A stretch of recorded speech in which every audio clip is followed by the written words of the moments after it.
मुलांनो, आता अहिल्याबाईंची पुण्यतिथी येणार आहे. काय येणार आहे? पुण्यतिथी. तुम्हाला अहिल्याबाईंच्या बद्दल शाळेमध्ये कधी धडा होता का? शिकलात का? नाही ना? बरं, आपण त्याबद्दल आता काहीतरी माहिती वाचणार आहोत. धैर्य, न्याय आणि लोकसेवेची ज्वाज्वल्य ज्योत पुण्यश्लोक अहिल्याबाई होळकर यांची 13 ऑगस्ट रोजी पुण्यतिथी आहे. त्यानिमित्त या राजमातेच्या लोकहितकारी कार्याविषयी थोडक्यात आज आपण जाणून घेऊया. पुण्यश्लोक अहिल्याबाई होळकर या मराठा इतिहासातील एक विलक्षण, दयाळू आणि दूरदर्शी स्त्री शासक होत्या. त्यांचा जन्म 31 मे 1725 रोजी महाराष्ट्रातील चौंडी या गावी पाटील घराण्यात झाला. त्यांचे वडील माणिकराव शिंदे यांनी लहानग्या अहिल्याबाईंना प्रामाणिकपणा, कर्तव्यनिष्ठा आणि लोकांशी आदराने वागण्याचे संस्कार दिले. साध्या कुटुंबात जन्मूनही अहिल्याबाई यांनी आपल्या बुद्धिमत्ता, धैर्य आणि परोपकारी वृत्तीने संपूर्ण भारताच्या इतिहासात अमिट ठसा उमटवला. धनगर समाजात जन्मलेल्या अहिल्याबाईंचे लग्न खंडेराव होळकर यांच्याशी झाले आणि अशा रीतीने माळव्याचे सुभेदार असलेल्या इंदूरच्या होळकर घराण्यात त्यांचा प्रवेश झाला. त्यांचे सासरे मल्हारराव होळकर यांनी अहिल्याबाईंच्या कुशाग्र बुद्धिमत्ता ओळखून त्यांना राज्यकारभाराचे प्रशिक्षण दिले. 1754 मध्ये पती खंडेराव होळकर कुंभेरच्या लढाईत धारातीर्थी पडले. त्यावेळी सासरेबुवा मल्हाररावांनी अहिल्याबाईंना सती जाऊ दिले नाही. पुढे 1766 मध्ये मल्हारराव होळकर यांचे निधन झाले. त्यानंतर केवळ वर्षभर अहिल्याबाईंचे सुपुत्र मालोजीराव यांनी राज्यभार सांभाळला. 1767 मध्ये मालोजीराव मृत्यू पावले. या मोठ्या दुःखदायी व राजकीय अस्थिरता निर्माण करणाऱ्या घटनांनंतर राज्यकारभाराची जबाबदारी अहिल्याबाईंच्या खांद्यावर आली आणि त्यांनी ती अत्यंत कुशलतेने पार पाडली. अनेक सरदारांनी सुरुवातीला स्त्री शासनाबद्दल, स्त्री राज्य चालू शकते का, इतक्या संकटात ती टिकेल का, अशा अनेक शंका व्यक्त केल्या होत्या. परंतु अहिल्याबाईंच्या राजकीय, प्रशासकीय व न्यायदानाच्या कार्यसक्षमतेने त्या सर्व शंका दूर झाल्या. अहिल्याबाई अतिशय साध्या राहणीमानाच्या होत्या. त्यांना वैभवाचा मोह नव्हता. त्या निस्सीम शिवभक्त होत्या. अहिल्याबाईंच्या शिवभक्तीने कर्मकांडांची सीमा ओलांडून जन व राष्ट्रकल्याणाचे उपकारक रूप धारण केले होते. अहिल्याबाईंचे सर्व निर्णय लोकांच्या हितासाठी असत. त्यांच्या राज्यात कोणीही उपाशी राहत नसे. अहिल्याबाईंच्या राज्यव्यवस्थेचा न्याय हा सर्वात महत्त्वाचा आधारस्तंभ होता. त्या स्वतः न्यायालयात बसत. गरीब, श्रीमंत, स्त्री, पुरुष सगळ्यांना समान न्याय मिळत असे. त्यांनी राज्यातून भ्रष्टाचाराचे समूळ उच्चाटन करण्याचा आटोकाट प्रयत्न केला होता. अहिल्याबाई होळकर यांनी माळवा प्रदेशाचा सर्वांगीण विकास केला होता. अनेक प्रशासकीय व लोकोपयोगी कार्य सिद्धीस नेली. करव्यवस्था, न्यायव्यवस्था आणि सार्वजनिक कामामध्ये मौलिक सुधारणा केल्या. उदाहरणार्थ रस्ते, पूल, बाजारपेठा उभारल्या. शेतीसाठी पाण्याची व्यवस्था केली. व्यापार वाढवण्यासाठी सुरक्षित मार्ग तयार केले. महेश्वरी साड्यांच्या उद्योगाला प्रोत्साहन दिले. अनाथांचे पुनर्वसन केले. भारतवर्षाच्या धार्मिक व सांस्कृतिक वारसा जतनाचा केलेला प्रयत्न हे अहिल्याबाईंचे राष्ट्रीय संपदेला दिलेले सर्वात मोठे योगदान आहे. त्यांनी भारतभर शत्रुपक्षाने जमीनदोस्त केलेल्या मंदिरांची आणि घाटांची पुनर्बांधणी व जीर्णोद्धार केला. उदाहरणार्थ काशीचे विश्वनाथ मंदिर, सोमनाथ, रामेश्वरम, बद्रीनाथ, केदारनाथ, श्रीशैलम येथील मंदिरे.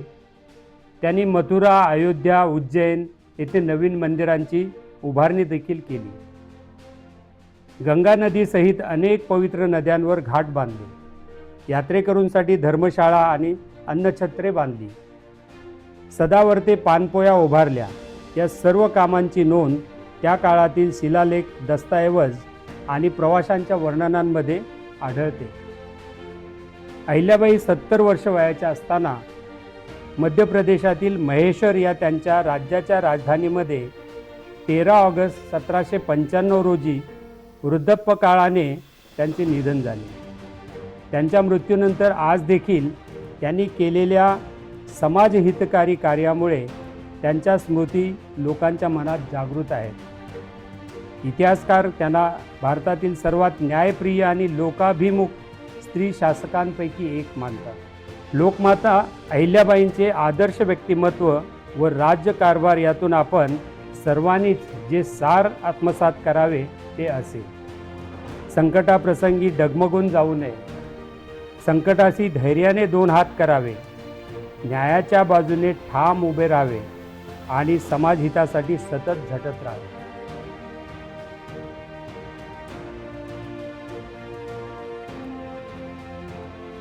प्रतिभावंतांनी स्वतःच्या देशातील चांगल्या राज्यशासकाविषयी लेखन करणे हे अत्यंत साहजिक आहे, परंतु विदेशी लेखकाने देखील त्यांची दखल घेऊन गुणगान करणे हे विशेष कौतुकाचे आहे.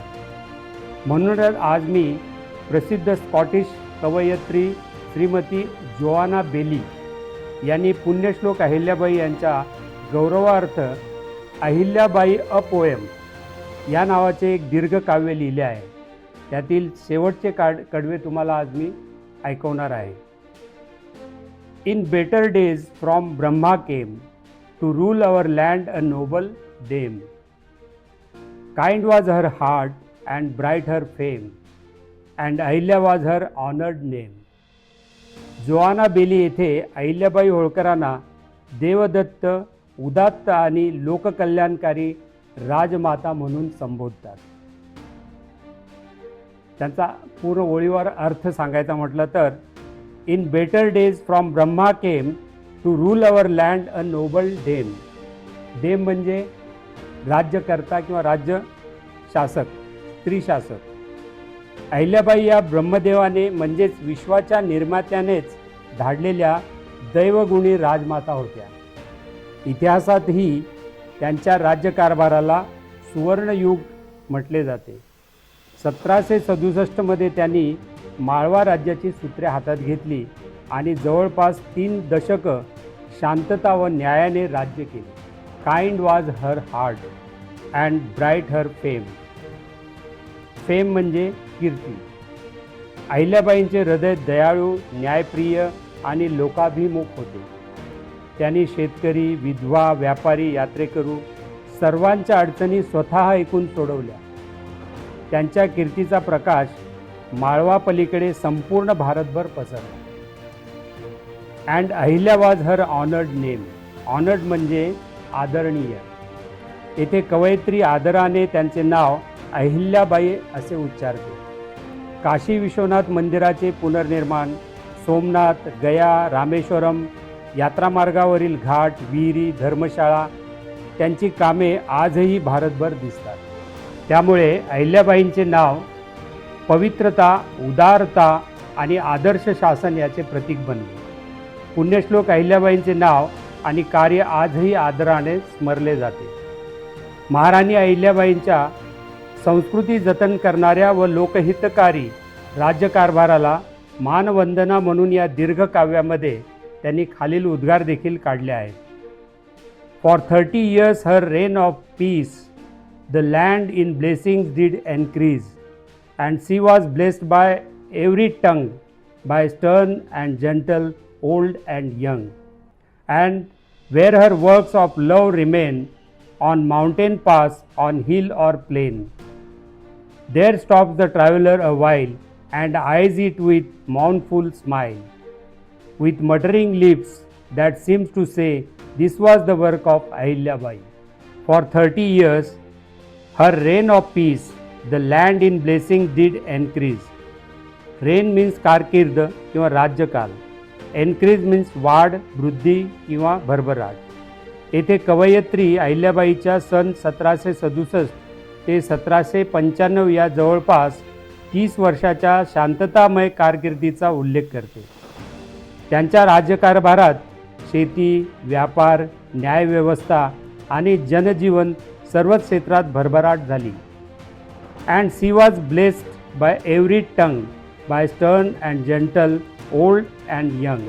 स्टर्न म्हणजे कठोर किंवा कणखर, जंटल म्हणजे कोमल हृदयी किंवा मृदुभाषी.